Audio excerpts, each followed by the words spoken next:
വലിയ ഐസ്യുവിലാകാം, നമ്മുടെ ബന്ധുക്കളും കുടുംബങ്ങളും മുത്രാദികളും ഒക്കെ നിൽക്കുന്ന വലിയ സദസ്സിൽ വെച്ചാകാം മരണം നടക്കുന്നത്. പക്ഷേ ആ മരണത്തിൻ്റെ അവസാനത്തെ വാചകം ആത്മാർത്ഥതയോടെ ആരും ചൊല്ലിത്തരാതെ 3 പ്രാവശ്യം ഉറക്കെ ചൊല്ലാൻ ഭാഗ്യം ലഭിച്ചാൽ അയാളാണ് ഈ ലോകത്തെ ഏറ്റവും വലിയ സൗഭാഗ്യവാൻ. ഒരു മനുഷ്യൻ, അദ്ദേഹം അബ്ദുർ റഷീദ് എന്നാണ് അദ്ദേഹത്തിൻ്റെ പേര്.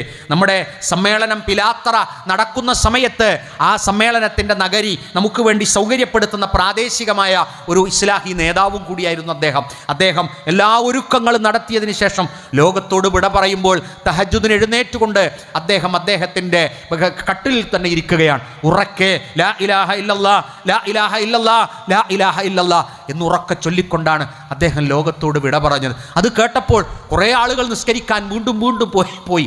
കാരണം എന്താ, ആരും ചൊല്ലിത്തരാതെ ഉറക്കെ തഹജ്ജുദിന് എഴുന്നേറ്റ മനുഷ്യൻ ലാ ഇലാഹ ഇല്ലല്ലാഹ് 3 പ്രാവശ്യം ഉച്ചരിച്ചുകൊണ്ട് മരിക്കാൻ അല്ലാഹ് തൗഫീഖ് ചെയ്തിട്ടുണ്ടെങ്കിൽ അദ്ദേഹം സൗഭാഗ്യവാനാണ്.